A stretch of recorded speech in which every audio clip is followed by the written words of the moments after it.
کوئی پتہ نہیں چلی نہ جاوے نحمدہ و نصلی علی رسولہ الکریم اما بعد فاعوذ باللہ من الشیطان الرجیم بسم اللہ الرحمن الرحیم۔ حاضرین و سامعین السلام علیکم ورحمۃ اللہ وبرکاتہ۔ اس وقت ہمارے ساتھ معروف دینی اسکالر مفتی محمد اسحاق صاحب تشریف فرما ہیں۔ ہم یہ سلسلہ شروع کرتے ہیں سوالات کا اور مولانا سے پوچھتے ہیں۔ مولانا فہد احمد خان پوچھتے ہیں کہ میرے علم میں یہ بات آئی ہے کہ امام ابن جریر طبری نے عورت کو کسی بھی مملکت کی سربراہ بننے کو جائز سمجھتے تھے، کیا عورت سربراہ مملکت بن سکتی ہے؟ یہ بھی بتا دیں کہ عورت اسلامی ریاست میں کس حد تک کام کر سکتی ہے، کیا وہ جج یا نائب صدر یا شورا کا حصہ ہو سکتی ہے؟ اللہ اکبر۔ امام ابن جریر طبری رحمۃ اللہ علیہ اور ان جیسے لوگوں کے بارے میں جو کہا جاتا نا کہ وہ حاکم وقت بننے کے قائل تھے، تو لوگوں نے ساری چھان بین کے بعد کہا کہ یہ ساری نسبتیں غلط ہیں۔ انہوں نے صرف کہا کہ وہ ان معاملات میں قاضی اور جج بن سکتی ہے جن میں اس کی گواہی قبول ہے۔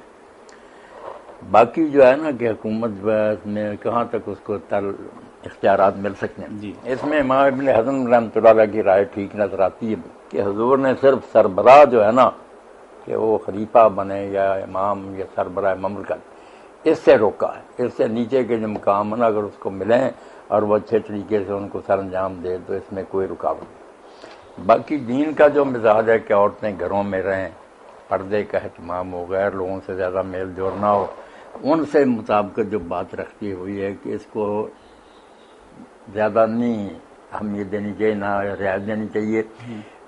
استثنائی حالات میں اگر ایسا ہونا چلو کسی جگہ کوئی کام نہیں چلتا، ورنہ مرد جو ہے نا ڈگری ہاتھوں میں لیے بیکار پھر رہے ہیں، عورتیں گھروں کے کام سنبھالیں۔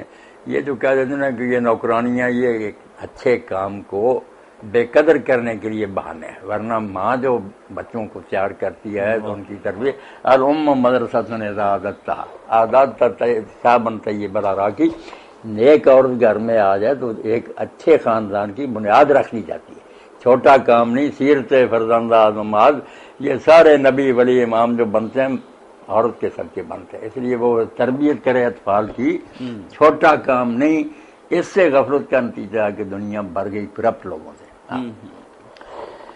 تو ماؤں کو زیادہ اس محاذ کی طرف توجہ کرنی چاہیے۔ باقی جائز ہونے کی حد تک ٹھیک ہے کہ خلیفہ وقت نہیں، باقی عہدے اگر ہوں تو لے سکتے۔ اس سے تو مولانا یہی ہے کہ ایسے بچے تیار کرے جو اس اسلامی ریاست کو صحیح طریقے سے سنبھال سکے۔ ہاں، وہ ماں ہی حکومت کر رہی ہے، کر سکتی۔ جو کہتے ہیں نا کہ ہر کامیاب آدمی کے پیچھے کوئی عورت ہوتی، وہ یہی بات ہے کہ ماں ہوگی اچھی تو انشاءاللہ نا جوہر صدق و صفات و مہار۔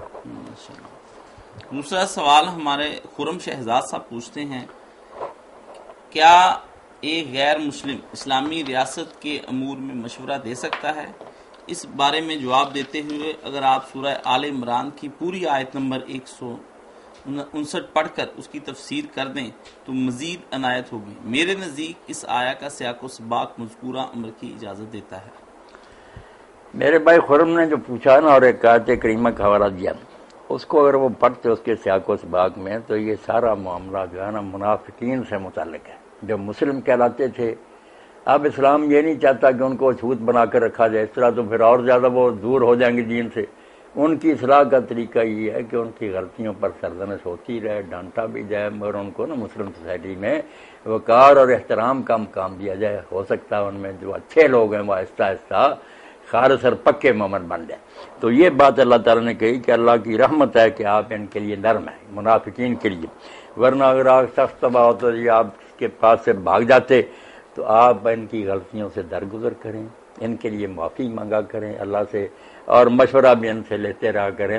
یہ سارا معاملہ جو نا آگے پیچھے یہ صرف منافقین کا ہی ہے، کفار کا نہیں۔ جو دین کے سرے سے منکر انہوں نے اسلامی ریاست کے معاملات میں کیا مشورے دینے، کیا دخل دینا، ان کے لیے یہ ہے کہ اگر علیحدہ اسمبلی بنا دی جائے اور جو ان کے پرائیویٹ معاملات ہیں ان کے نکاح طلاق وغیرہ کے یہ گھریلو جھگڑے، ان کے بارے میں ان کے ممبر جو تجویز کریں اس کو اہمیت دینا، یہ اچھا، یہ کوئی بڑی بات نہیں۔ ان کے معاملات ان سے پوچھے جائیں، مگر اسلام کے معاملات جو ہے نا اور حکومت اسلامی چلانے کے لیے یہ تو اللہ کہتا دوسری جگہ تھا کہ ولیجہ نہ بناؤ، انہیں نا ایسے رازدار نہ بناؤ۔ بتانا اور ولیجہ دو لفظ ہے کہ ان کو دخیل نہ کرو اپنے معاملات میں، اور راز کی باتیں نہ بتاؤ. ہم جانتے ہیں کہ جب ہمارا وزیر قانون جب پاکستان بنا تو وہ ہندو تھا اور وہ سارے فائلہ لے کر پھر قائد اعظم کے چنا ہندوستان بھاگ گیا. کچھ نہیں. غیر مسلم جو ہے نا ایک سیکولر اسٹیٹ کے تو وفادار ہو سکتے ہیں مگر ایک اسلامی ریاست جس کی بنیاد قرآن و سنت پر ہے جس کو وہ مانتے ہی نہیں ان کا بھی اس کا ممبر بننا منافقت ہے. جب اس کو مانتے نہیں اس کو چلانے میں کیوں پردہ بنے اور ہمارا ان کو اس میں دخل دینے کے لیے قبول کرنا یہ بھی حماقت ہے.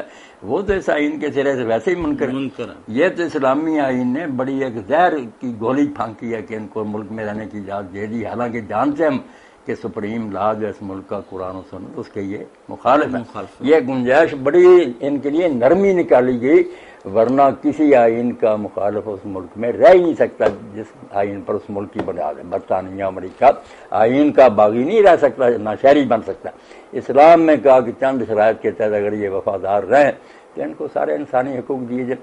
مگر ریاست اسلامی چلانے کے لیے وہ اگر پرزہ بنتے ہیں تو وہ اپنے عقیدے سے منافقت کرتے ہیں. وہ تو اس کو صحیح نہیں مانتے کیوں اس کو چلائیں. اور مسلمان اگر ان کو اس میں دخل دینے دیتے ہیں تو ان کی بھی سادگی کیا آ سکتی ہے.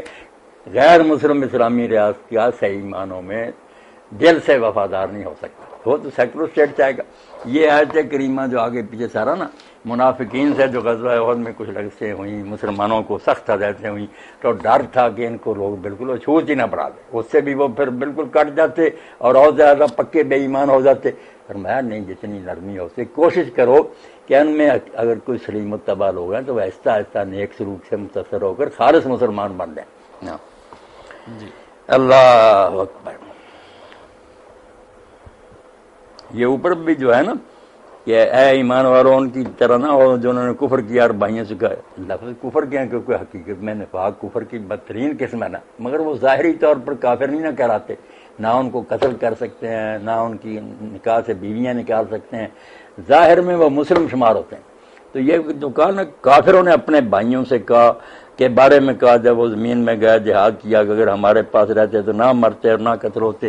یہ ساری باتیں منافقوں کی ہیں کہ انہوں نے مسلمانوں کے گھروں میں بددلی پھیلانے کے لیے کہ یہ لوگ نان مانے قلیل تعداد کے باوجود ٹکرا گئے. کیا نتیجہ ہوا یار 70 آدمی مارے گئے گھر اجڑ گئے. تو یہاں کافر ان کو باطن کی وجہ سے کہا کہ اندر سے یہ کافر ہی ہیں بظاہر مسلمان بنے ہوئے. ساری بات منافقوں کی چلی آ رہی. اللہ اکبر. ہاں ایک سوال آیا ہے کیا اللہ نے مسلمانوں کی حکومت کو اس بات کا حکم دیا ہے کہ وہ اپنے مسلمان شہریوں کو کوئی فرض عبادت ترک نہ کرنے دے؟ کیا ریاست پر یہ فرض کیا گیا ہے کوئی نماز پڑھنے والے کو سزا دے نہ پڑھنے والے کو سزا دے اور اس طرح حج روزہ اور قربانی نہ کرنے والے کو بھی اپنے مذہبی فریضے کے طور پر عدالت کے کٹہرے میں لے آئے؟ ایک طرف تو لوگ کہتے ہیں کہ یہ اسلامی ریاست ہے دوسری طرف کہتے ہیں کہ اس کی کوئی ذمہ داری نہیں کوئی نماز نہ پڑھے نہ حج کرے کوئی اچھا کام نہ دین کے مطابق کرے ریاست کوئی دخل نہیں دے سکتی. بھئی اس میں سیکولر اسٹیٹ میں پھر کیا فرق ہوا؟ اسلامی ریاست تو اللہ کہتا ہے اللہ دین مکنہ فی الارض ہے. اگر ہم ان کو اقتدار بخشیں زمین میں مسلمانوں کو اقام الصلاۃ تو وہ نماز کو قائم کریں گے. نماز قائم کریں خود ذاتی طور پر پڑھنا یہ تو اقتدار نہ بھی ہو تو پڑھ سکتا آدمی نہیں. اقتدار ہوگا تو نماز قائم کریں گے یعنی مسجدیں ہوں گی امام ہوں گے خطیب ہوں گے باجماعت نماز ہوگی. جو نہیں پڑھیں گے ان کو سزائیں دی جائیں گی. اور اسی طرح جو حج نہیں کریں گے ان پر جیسے حضرت عمر کہتے ہیں میرا جی چاہتا ہے ان پر جزیہ لگا دوں کہ مالدار ہوتے ہوئے حج پر نہیں جا رہے. اور اسی طرح زکوٰۃ نہ دینے والوں کے خلاف حضرت صدیق اکبر نے کیسے ایکشن لیا. تو یہ اسلامی حکومت میں یہ لوگوں کی مرضی پر نہیں کہ وہ کرتے ہیں یعنی کافر ہو جائیں تو بشک نہ کریں مسلم رہتے ہوئے اگر وہ کام نہ کریں تو اسلامی حکومت ان کو اس پر آمادہ نہ کرے سختی نہ کرے تو اسلامی حکومت کیا ہوئی پھر سیکولر اسٹیٹ ہی ہوئی. اسی لیے سارے علماء فقہا اسی پر متفق ہیں کہ یہ سارے جو بنیادی فرائض ہیں نا یہ زبردستی مسلمانوں سے کروائے جائیں گے مگر تربیت آہستہ آہستہ ایسی کی جائے گی شوق سے سارے کام کریں مگر پھر بھی کچھ گندے دانے رہ جاتے ہیں. اس لیے بے نماز کے لیے کسی نے رعایت نہیں دی. کچھ کہتے ہیں کہ وہ مرتد ہے قتل کیا جائے کچھ کہتے ہیں نہیں اس کو جیل میں رکھا جائے تا وقتے کو نماز شروع کر حد سے دوام کھلا نہیں چھوڑنے کے لیے کسی نے کہا نہ یہ اسلامی ریاست کے شایان شان. تو اللہ کہتا ہے نماز کا اہتمام کریں گے زکوٰۃ کی ادائیگی کا باقاعدہ شعبہ ہوگا برائی سے روکیں گے نیکی کا حکم ہے سب کچھ رعایت میں بیان ہوا.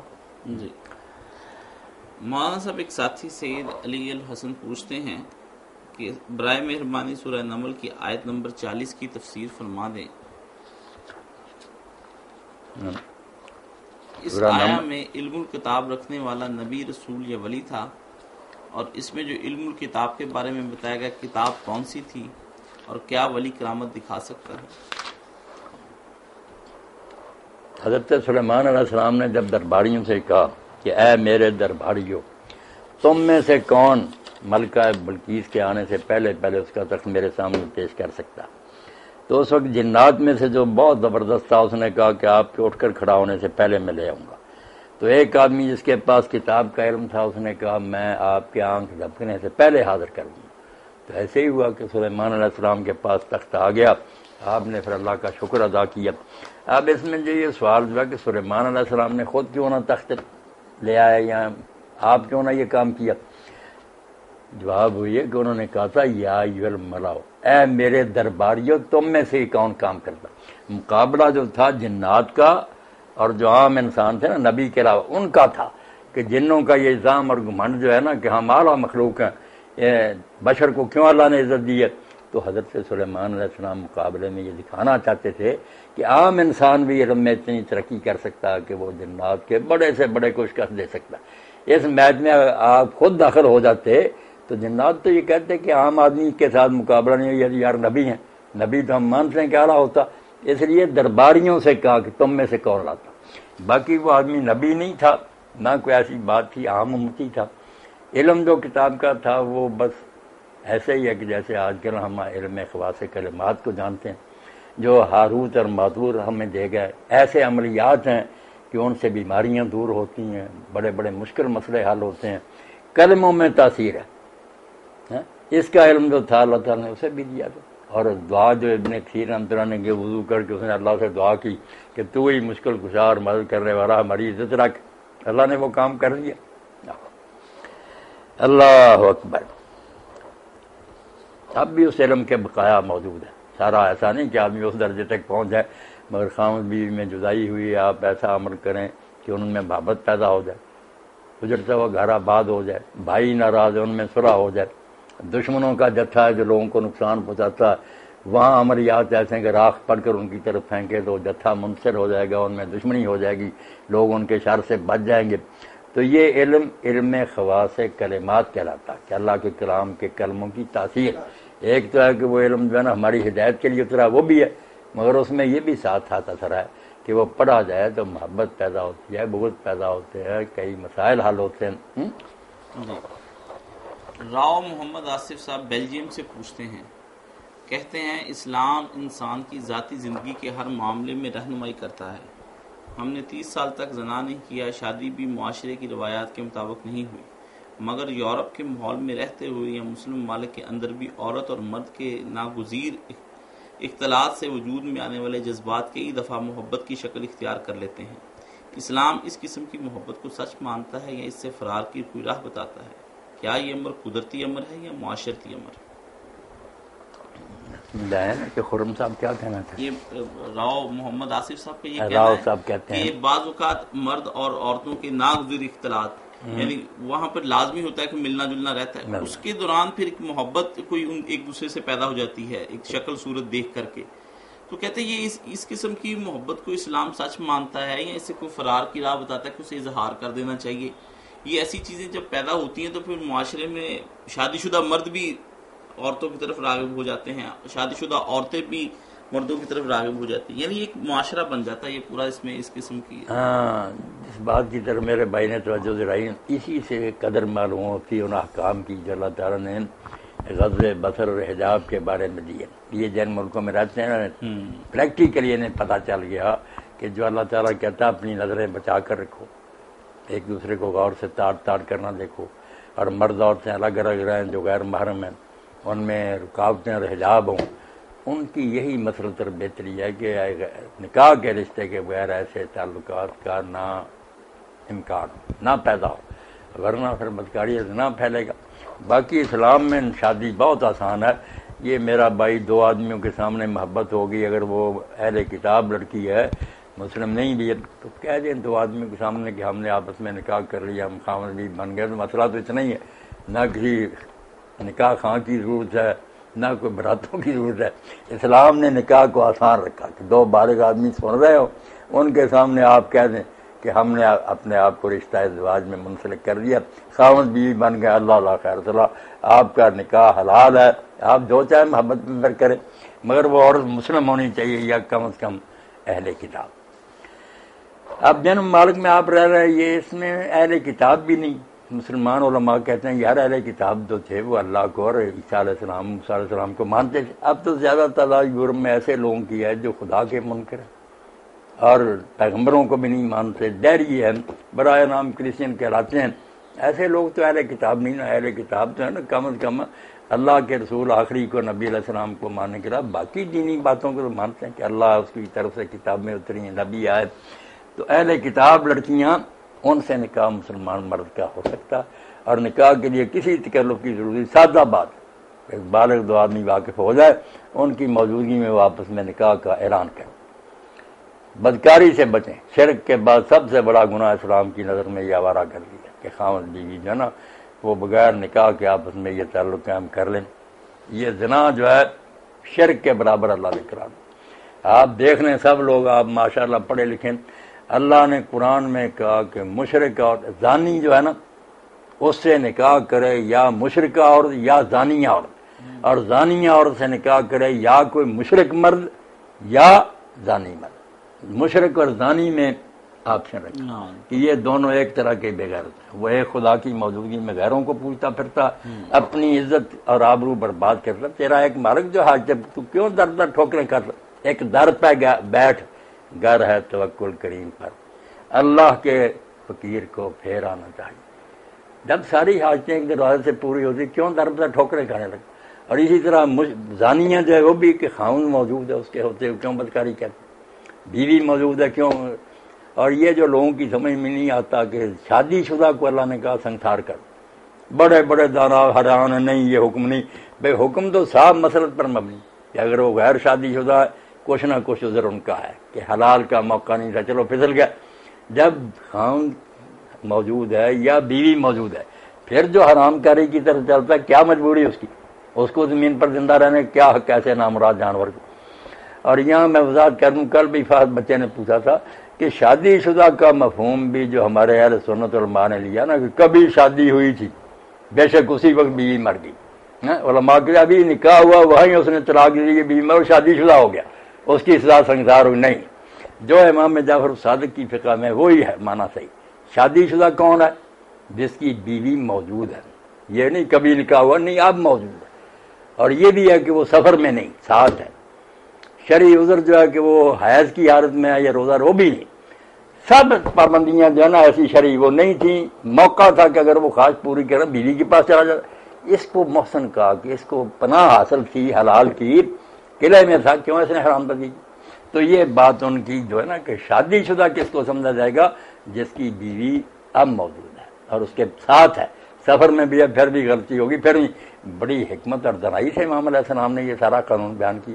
اس کو سمجھ لیں تو پھر پتہ چلتا کہ حلال ہوتے ہوئے جو حرام کی طرف جاتا ہے زندہ رہنے کے قابل نہیں۔ جی محمد عمران صاحب پوچھتے ہیں کیا فوت شدہ میت کے پاؤں پر مہندی لگانا جائز ہے اور غیر شادی شدہ کو دلہا بنانا جائز ہے، اور اس کے سینے پر نماز کی کتاب رکھنا صحیح ہے؟ یہ ساری باتیں میرے بچے فضول ہی ہیں، مر جانے والے کو مہندی لگانے کی کیا ضرورت ہے؟ اور دولہا جو بنا رہے ہیں یہ بھی حماقت ہے۔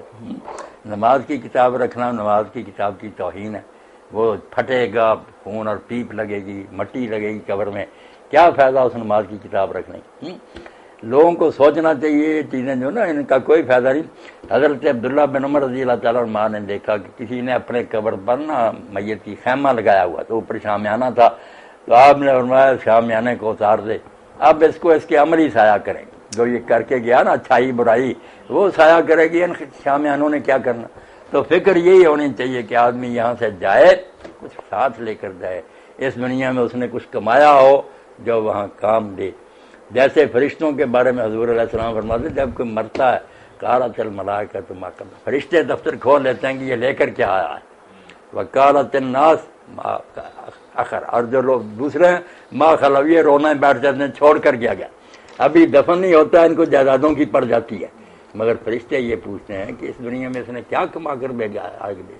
تو فکر یہی ہونی چاہیے کہ آدمی نا قدموا لانفسکم، اپنے لیے کچھ آگے بھیجتا رہے، وہاں بینک میں جمع ہوتا رہے، مرنے کے بعد جائز کو ڈھیر نیکیوں کا سامنے آ جائے، ورنہ زندگی برباد. پھر یہ مہندیاں لگانا دوسری سب فضول رکھتے ہیں، کچھ فائدہ نہیں ان کا، نہ یہ دین میں آتی ہیں. مولانا یہ رسم عمومی طور پر عورتیں بھی کسی شادی شدہ عورت کے ساتھ کرتی ہیں، لال دوپٹہ اس کے سر پہ دے دیتی ہیں. یہ ساری ان بہنوں کو سمجھانی چاہیے کہ فضول باتیں، ان کا کچھ فائدہ نہیں. بالکل.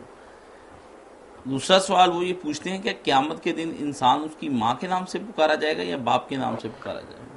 کہتے تو لوگ اس طرح بھی ہیں کہ اس دن اللہ تعالیٰ پردہ رکھنے کے لیے کہ پتہ نہیں حلال زادہ کون ہے یا حرامی کون ہے، اس لیے ماؤں کے نام سے پکارا جائے. ماں تو پتہ ہی نہیں کی کہ وہی ہے، حلال کا ہے یا حرام کا، اس لیے کہ مگر یہ بات غلط ہے، یہ حدیث کوئی صحیح نہیں. صحیح حدیثوں میں یہی آیا کہ اس دن جھنڈے لگے ہوں گے غداروں اور بے ایمانوں کی پشتوں پر، لکھا ہوگا کہ یہ فلاں ابن فلاں غدار کا جھنڈا، باپ کا ہی لکھا.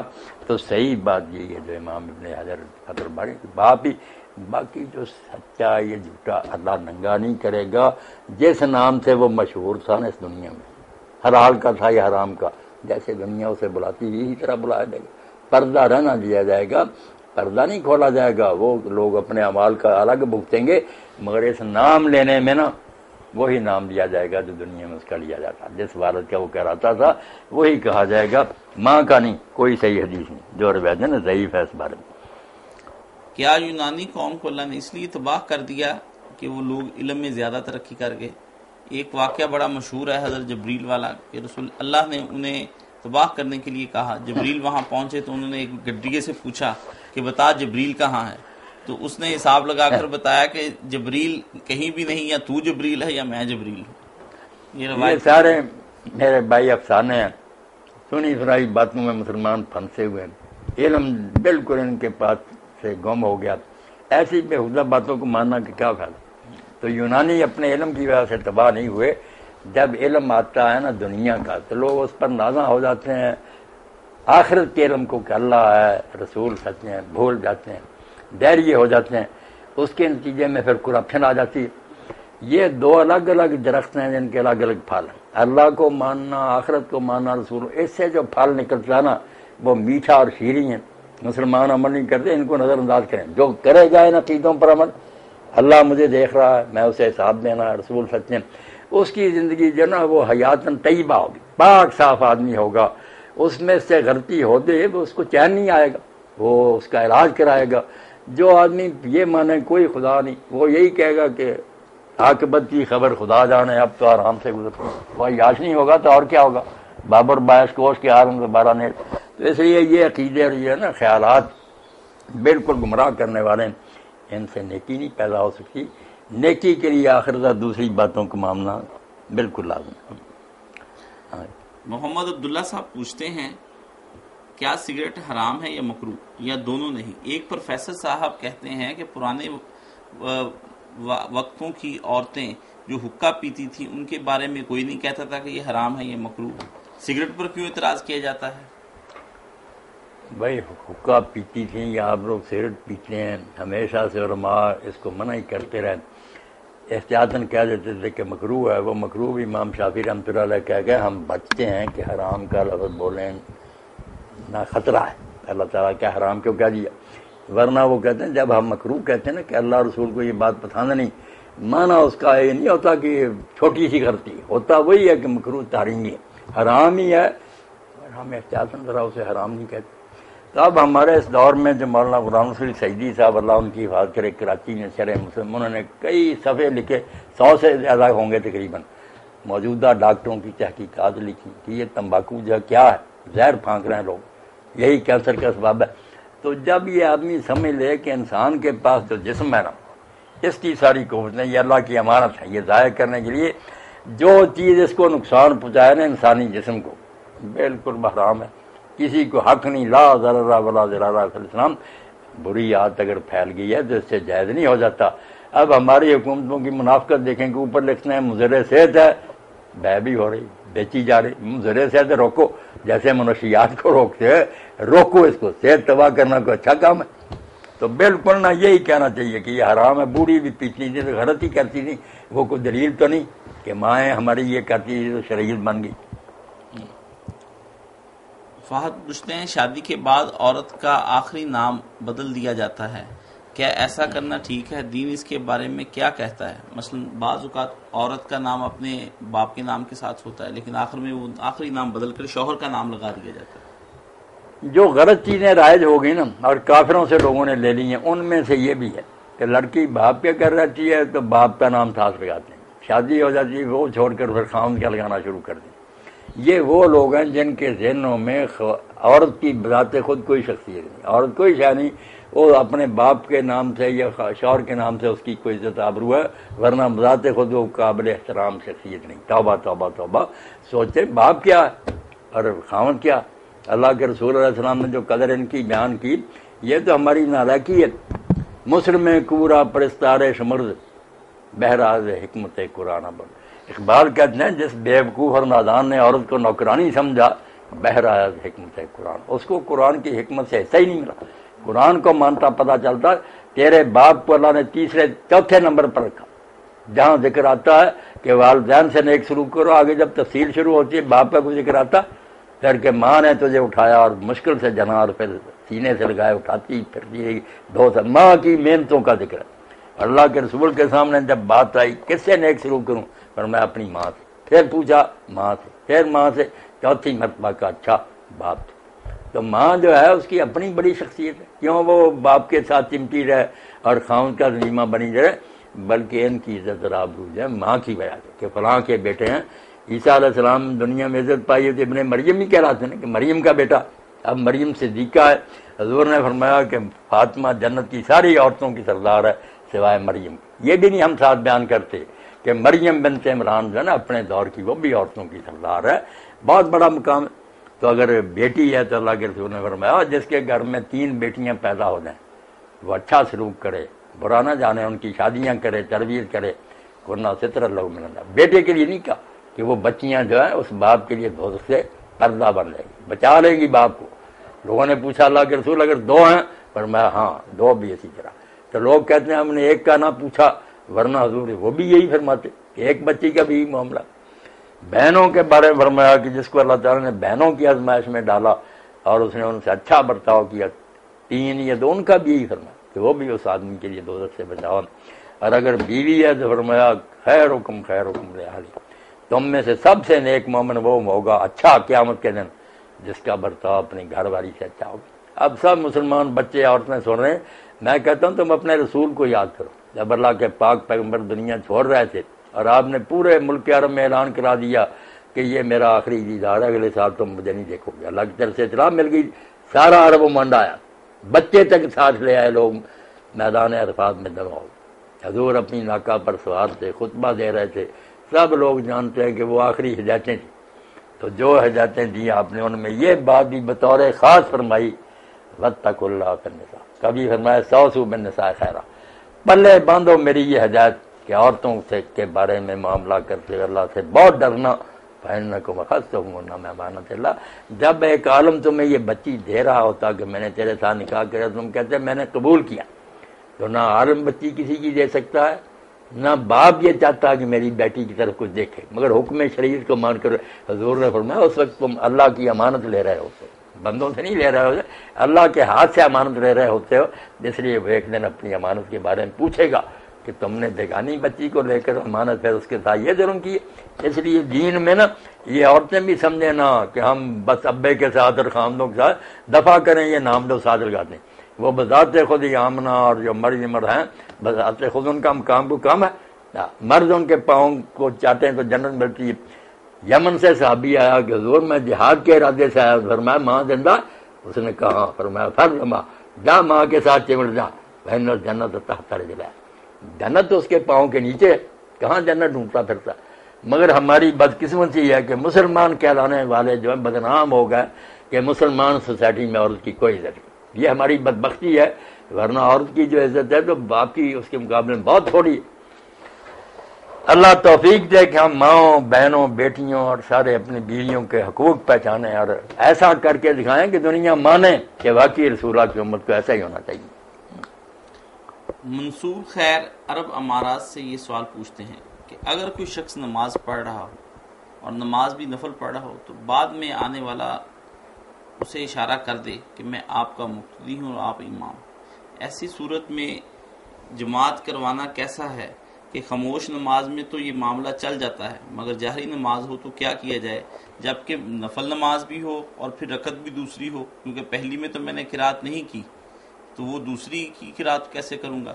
ایسا یہاں عشاء اور مغرب میں اکثر ہوتا ہے، برائے مہربانی اس کا کوئی حل فرمائیں۔ یہ جو عرب ممالک میں شروع ہو گیا نا، اور یہ مسئلہ بنیاد بنا لیا کہ نفل نماز پڑھنے والے کے پیچھے فرض والے کی بھی ہو جاتی، اس سے کام ایسا ہی ہو گیا انتظار کہ جو آتے ہیں 2-4 وہ جماعت بنتے جاتے ہیں، تو نفل والے کے پیچھے فرض نماز پڑھنے والے کی کوئی دلیل نہیں، نہ کوئی یہ بات ہے جو حضرت معاذ بن جبل رضی اللہ عنہ کہتے ہیں کہ وہ حضور کے پیچھے عشاء پڑھ کر جا کر پھر اپنے قبیلے میں اسی نماز کی جماعت کراتے تھے۔ اس وقت ایک فرض نماز دوبارہ پڑھنا جائز تھا کہ اب بھی میں نے فرض پڑھی پہلی، وہ اسی لیے اسی کی نیت کرتے تھے، نہیں کہ نفل پڑھنے کی نیت کرتے تھے، عشاء پڑھ گئے پھر عشاء کی نیت سے پڑھاتے تھے۔ بعد میں جب حکم ہو گیا کہ لا تعاد صلاۃ مرتين، ایک نماز 2 مرتبہ نہ دہرائی جائے، پھر کوئی بات نہیں، نفل والے کے پیچھے نہیں۔ البتہ میں فرض پڑھ رہا ہوں اکیلا، آپ بھی آ گئے، آپ بھی وہ فرض پڑھنا چاہتے ہیں میرے ساتھ شامل ہو جائیں، ٹھیک ہے، فرض والا فرض والے کے ساتھ ہو جائے، اور جو ہے نا کہ جو رکعت وہ پہلے پڑھ چکا اونچی آواز سے اسے قرات نہیں کی تو ٹھیک ہے، وہ بھی ہوگی رکعت۔ جب سے یہ دوسرا مقتدی بن گیا، اب وہ اگر نماز ایسی ہے کہ جس میں جہرن تلاوت کی جاتی ہے، وہاں سے نماز اونچی شروع کر دے، ٹھیک ہی ٹھیک۔ مولانا صاحب لیکن اس میں یہ بھی تو ایک مسئلہ ہے کہ ایک آدمی کیسے پتہ کرے کہ جو پہلے پڑھ رہا ہے نماز وہ فرض پڑھ رہا ہے یا نفل پڑھ رہا ہے؟ بس مصیبت ہی ہے یہ بیٹے تو یہی کہ آگے لگی اپنی پڑھے، آپ کی بات ٹھیک ہے، اس لیے بہتر تو یہی کہ اپنی پڑھنی چاہیے۔ اپنی پڑھے، اس طرح کچھ نماز اس طرح جو بعض نماز کا تھا نا اصل مقصد جی اجتماعیت، وہ بھی ختم ہو گئی، سارے نچارن ہیں، 2 ادھر پڑھ رہے 2 ادھر پڑھ رہے، پہلی جماعت کی کوئی قدر نہیں۔ اسی لیے امام ابو حنیفہ رحمۃ اللہ علیہ وغیرہ تو منکر ہے نا کہ جماعت ثانیہ بذات خود نہ جائے، کیوں دوبارہ جماعت کر رہے ہیں، پہلی کیوں میں کیوں نہیں شامل ہوں۔ ایک صاحب پوچھتے ہیں قرآن پاک میں بیوی کو مارنے کی اجازت دی ہے، کس کس بات پر بیوی کو مارا جا سکتا ہے، مارنے کا طریقہ کیا ہے؟ کچھ کہتے ہیں کہ مسواک سے مارنا چاہیے۔ مارنا آپ نے دیکھا نا، اللہ تعالیٰ نے پہلے تو کہا کہ آپ اسے نصیحت کریں، پھر کہا کہ اگر نہیں مانتی تو ماریں، پھر بعد میں کہا کہ بستر الگ کر رہے، یعنی اگر چھوٹی جو ہے نا تدبیر اس سے علاج ہو سکتا ہے، بڑی کی طرف نہ جائیں، اگر نصیحت سے کام چلتا ہے پہلے، ورنہ پہلے ڈنڈا پکڑ لے یہ کوئی بات نہیں، اور پھر ڈنڈے کے بارے میں کہا کہ اگر آپ مارنا بھی اس کو ضربن غیر مبرح، ایسی مارنا ماریں جس کا زخم رہ جائے، معمولی کو تھوڑا بہت مار لیں، وہ بھی بہت کوئی نا اہم بات، ورنہ کوئی مارنا عقل مندی کی بات نہیں۔ اب اسکولوں میں بھی ہمارے یہاں کر دیا کہ جسمانی سزا نہیں دے سکتے بدنی، بچے بگڑ گئے۔ انسان جب بھی کہیں گے نا ان میں توازن نہیں رہے گا، بیلنس نہیں قائم رکھ سکتے، بیوقوف آدمی روز بیویوں کو ماریں وہ بھی لانتی، اور اگر واقعی ایسی بات ہو کہ مارنے کی ضرورت ہو، نصیحت اثر نہیں کرتی، تو وہاں اگر مارنے کی اجازت نہیں تو پھر ان کو بقید کر دیں، کھلا چھوڑ دیں۔ تو وہ باتیں جو ہیں ان میں سے نمونے کے طور پر میں قاضی ابو یوسف رحمۃ اللہ علیہ کا حوالہ دوں گا، انہوں نے دانات تھے، قاضل قضات تھے، اس سلطنت عباسیہ کے چیف جسٹس رہے، امام ابو حنیفہ رحمۃ اللہ علیہ کے سب سے بڑے شاگرد۔ وہ کہتے ہیں 3 باتیں ہیں جن پر آدمی کو اختیار ہے کہ اگر بیوی نہیں مانتی باوجود اس کو مار لے، ایک نماز نہ پڑھنا، دوسرا گھر سے بلا اجازت باہر جانا، اور تیسرا ترک زینت۔ دیکھیں خاوند اور بیوی کا آپس میں جو ہے نا رشتہ، اس کو پکا کرنے کے لیے اللہ تعالیٰ میک اپ کو، زینت کو لازم کرا دیتا کہ عورتیں بن سور کریں۔ حضور پاک فرماتے تھے عورتیں تھوڑی مہنگی جائیں بیچ کے انگلیوں پر ہی تھوڑا لگا لیں، کچھ نہ کوئی بن سور کر رہے ہیں، مگر خاوند کے لیے نمائش نہ کرتی پھرے، خاوند کو اپنی طرف متوجہ کرنے کے لیے جو بھی کریں گی عبادت شمار ہو، وہ دنیاوی نہیں کوئی چیز، دین ہے۔ اس لیے فرمایا ترک زینت بھی جرم ہے۔ وہ باہر دیکھے گا کسی کو بنی سوری گمراہ ہو جائے گا، کون ذمہ دار ہے؟ پھر اپنی بیویوں کی طرف دھیان رکھنے کے لیے وہ ٹھیک ہوں، بن صبر کریں، گھر میں آئیں اس کا محبت سے استقبال کریں، ہنستے چہرے سے. یہ نہیں کہ بیچارہ سارے دن کا تھکا ماندہ آیا اور گھر میں داخل ہوا تو یہ پتا چلا کہ یہ یار جہنم میں آ گیا. ایسا نہیں ہونا چاہیے. میری بہنیں بچیاں خاندوں کو اپنی طرف مائل کرنے کے لیے جو کریں گی عین عبادت ہوگی، غیروں کی طرف رخ کریں گی تو لعنت ہی لعنت. منصور خیر یہ پوچھتے ہیں عرب امارات سے، کبھی آپ فرماتے ہیں بخاری شریف کی روایت میں ہے کہ حضور حضرت ابوبکر صدیق کو خلیفہ بنانا چاہتے تھے، کبھی آپ فرماتے ہیں حضور امت کو ویسا ہی چھوڑ گئے کہ وہ فیصلہ شورا کے ذریعے کرے، نہ حضرت علی کو بنایا اور نہ حضرت ابوبکر کو. کبھی خطبہ حضرت عمر کا حوالہ دیتے ہیں کہ بیعت ابوبکر ہنگامی تھی. مجھے آپ کی باتوں میں کچھ تضاد سا معلوم ہوتا ہے، برائے مہربانی وضاحت کر دیں. آپ نے ذرا توجہ نہیں فرمائی، ورنہ اتنا مشکل نہیں تھا یہ مسئلہ، آپ خود ہی حل کر سکتے. ایک تو ہے ایسا مقرر کر جانا کہ حضور اعلان فرما دیتے کہ میرے بعد فلاں خلیفہ ہے، واضح کلیئر بات ہوتی. ایسا آپ نے نہیں کیا، نہ ابو بکر رضی اللہ عنہ کو کیا، نہ حضرت علی کو کیا. حضرت عمر جو کہتے ہیں وہ بھی ٹھیک ہے کہ ہنگامی حالات میں ہم نے بیعت کر لی، ورنہ کوئی نس نہیں تھی، حضور نے نہیں کسی کو مقرر کیا تھا ان معنوں میں کہ اعلان. باقی جو ہے نا کہ اپنے رجحان کا اظہار کہ میرا یہ رجحان ہے، میں پسند کرتا ہوں کہ یہ شخص بنے، یہ حضور نے طریقے سے ظاہر کیا حضرت ابوبکر کے لیے. مگر وہ اسی لیے نہ لکھا اور نہ اعلان کیا کہ امت کا جو انتخاب کا حق تھا وہ مجروح ہو جائے گا. جو چننے کا ہے نا، ایک کو تو مقرر کر دوں قیامت تک کیا بنے گا. اب ہمارے ایرانی بھائیوں نے انقلاب برپا کیا، اللہ اس کی حفاظت کرے. دیکھیں نا وہاں کوئی اللہ کی طرف سے مقرر ہوا خلیفہ نہیں، نہ رسول کی طرف سے. اب امت چنتی ہے تو یہ چناؤ جو ہے نا کہ لوگ چنیں، اس کو قائم رکھنے کے حضور نے کھلا اعلان نہیں کیا. باقی اشارے کنائے کہ میں اس کو پسند کر، یہ رائے اس کو حضور نے اگر کچھ ظاہر بھی کیا امت اس کی پابند نہیں تھی. اسی لیے خود حضرت ابوبکر نے آپ کا کہ یہ عمر کھڑا ہے یا ابو عبیدہ، اس میں جس کو چاہو پسند کرو کر لو بیعت اس کی. تو بات تو صاف ہے کہ اعلان ان معنوں میں کہ آپ بالکل کہہ جاتے کہ میرا ولی یار میرے بعد پھر چنا نہیں تھی، وہ انتخاب کا حق ختم کر جاتے.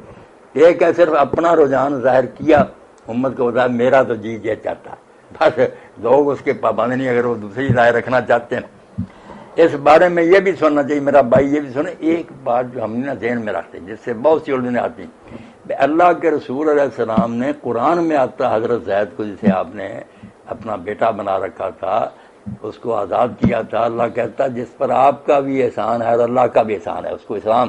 اس سے کہا کہ اپنی بیوی کو رکھ طلاق نہ دے، یہ لفظ صاف حضور نے کہا، ہم سے کہہ کا زوجک وقت. مگر زید نے یہ مشورہ قبول نہ کیا اور طلاق دے دی. تو اس پر خدا ناراض ہوا؟ کوئی مذمت اس کی ہوئی نہیں ہے، بلکہ یہ لفظ فرمایا گیا کہ اللہ کا اس پر احسان ہے، آپ کا بھی. اور بعد میں اس بیوی کا نکاح آپ سے حضرت زینب نے. تو پتہ چلا کہ جب نبی کی حیثیت سے بولتا نا کہ یہ وہی ہے، اس وقت وہ بھی چوں نہیں کر سکتا اور نہ کوئی امت کر سکتی. اس کے سامنے سرنڈر ہونا پڑتا سب کو. سب سے پہلے رسول اس کے سامنے جھکتا. اور جہاں پھر یہ بات نہیں ہوتی، یہ بہت نازک بات ہے، مگر حضور کا کمال ہے کہ آپ کی زبان سے نکلتا تھا نا کہ وہی ہے. آپ ہی بتاتے تھے کہ یہ میری رائے. اگر آپ اپنی رائے کو بھی کہہ دیتے یہ وہی ہے تو تباہ ہو جاتا سب کچھ.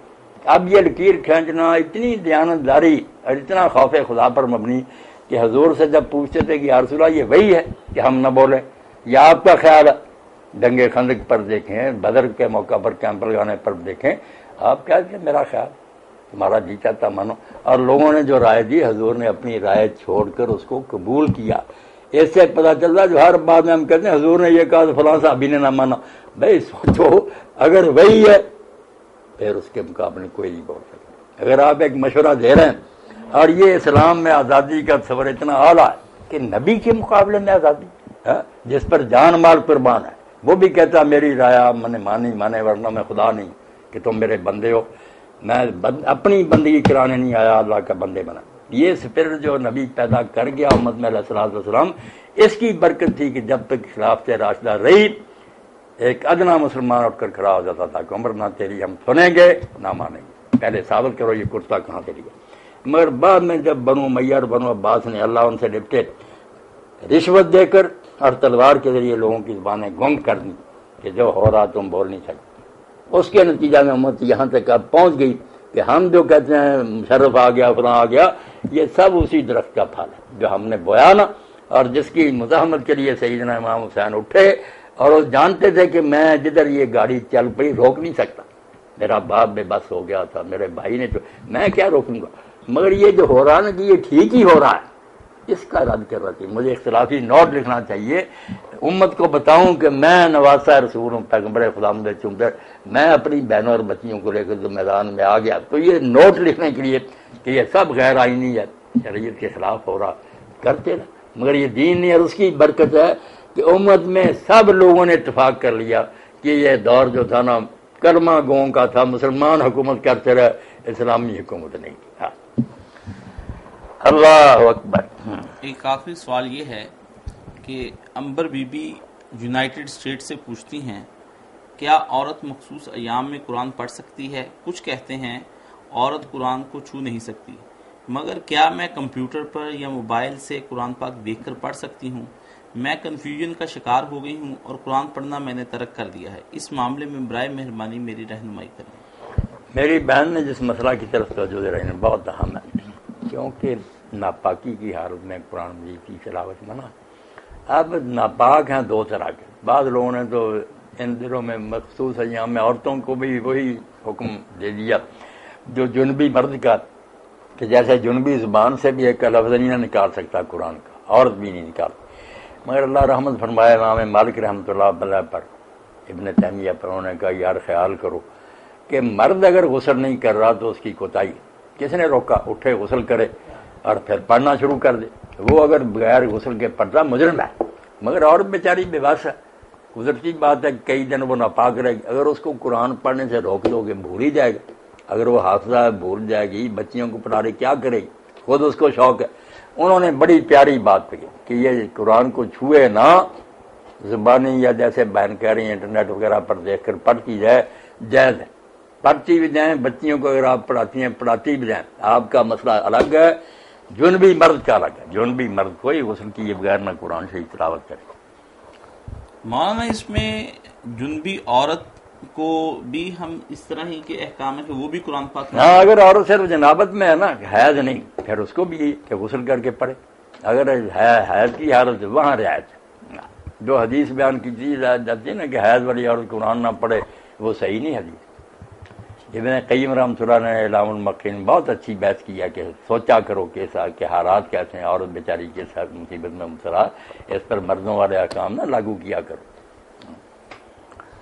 اللہ اکبر۔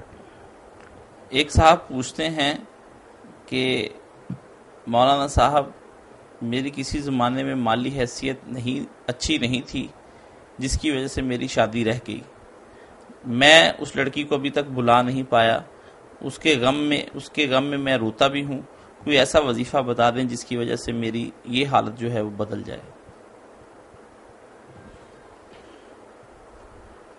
بات تو یہی ہے کہ جو ہے نا یہ محبت صورت کی کہ کوئی شکل پسند آ جائے، اتنی بڑی مصیبت ہے کہ پوری کتاب امام ابن قیم کو لکھنی پڑی کہ یہ لڑکوں اور لڑکیوں کو دیکھ کر جو لوگ ان کی محبت میں پھنس جاتے ہیں، یہ ایک بت ہے جس کی پوجا پھر ان کے دل سے نہیں نکلتی، یہ شرک سے بھی بڑھ کر بت ہے جو اندر بیٹھا ہوتا ہے۔ اس سے نجات پانے کے لیے یہی ہے کہ آدمی میں کوشش کرے کہ میں ایسے گناہ بے لذت میں پھنسا ہوں کہ ملتا ملاتا بھی کچھ نہیں، اسی چکر میں پھنسا رہتا، اپنی زندگی برباد کرتا ہوں۔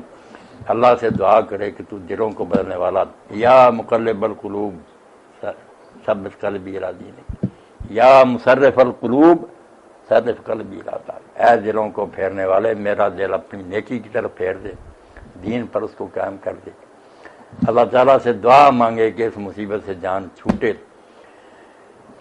باقی میں نے ایک کتاب پڑھی، ہم اس زمانے میں لٹریچر پڑھتے، پنجابی زبان میں تھا، قصہ تھا بدیع الجمال کا کہ بہت خوبصورت تھی وہ شہزادی، تو ایک شہزادہ اس پر ہو گیا عاشق، تو کہنے لگا میں محبت کرتا ہوں۔ اب اس نے اس کو سمجھانے کے لیے کہا اچھا اتنی بات تو مجھے ملنا، اس نے اس حال لانے والے نا دست لانے والے نسخے استعمال کرنے شروع کی، جو دست آتا وہ ایک گھڑے میں بند کرتی رہی، جب وہ مہینہ بعد آیا تو اس نے دیکھا شکری پڑی ہوئی، نہ وہ اس میں خون تھا، نہ رنگت تھی، نہ نفرت کی، اس نے تو اس نے گھڑا منگوا کر رکھ دیا کہ یہ چیز تھی جس پر تو عاشق تھا، اگر اس رنگ پر آئے وہ تو یہ ہے پڑا، اور اگر مجھ سے ہے تو میں تو وہی ہوں، تو اصل میں یہ ایک مردود شاہجہان اس کے پیچھے ہم پڑ جاتے ہیں. اس کی بجائے ہم اللہ رسول سے محبت کریں نا، جو ہم میں کم ہوگی. اللہ کی کتاب پڑھیں، رسول اللہ کی سنت پڑھیں، اور اپنے اندر یہ لذت پیدا کر رہے نا، تو یقین جانیں ان چیزوں کی طرف توجہ ہی کوئی نہیں. ساری عمر آدمی اللہ رسول کی محبت میں ہی فنا ہوتا رہتا. کہ محبت کرنی ہے تو ان سے کریں جن کی محبت ہمارے لیے کارآمد ہے. اس مردود جسم کی کیا آج زندہ کل مردہ ہو جائے گا. کیا تیرا نازک بدن بھائی جو لیٹے سیج پھولوں پر، ہوے گا ایک دن مردار یہ کرموں نے کھانا. کیڑے ہی آ جائیں گے نا. بہت شکریہ مولانا صاحب، آپ نے سوالوں کے جواب دیے ہیں. انشاءاللہ العزیز اگلی نشست تک کے لیے ہمیں اجازت دیجیے. اللہ حافظ. خوش رکھے اللہ.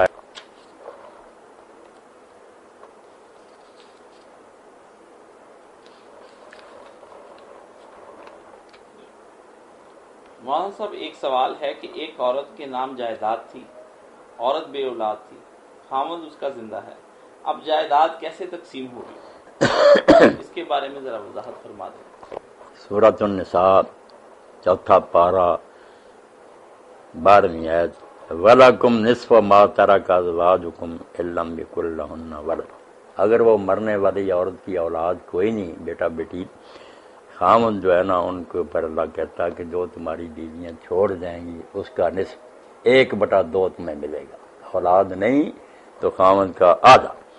فَإِن كَانَ لَهُنَّ وَلَدٌ، اگر اس عورت کی اولاد تھی، فَلَكُمُ الرُّبُعُ مِمَّا تَرَكْنَا، پھر جو کچھ وہ چھوڑ جائیں اس میں سے خامدوں کا چوتھا حصہ، آدھے کی بجائے چوتھا ہو گیا.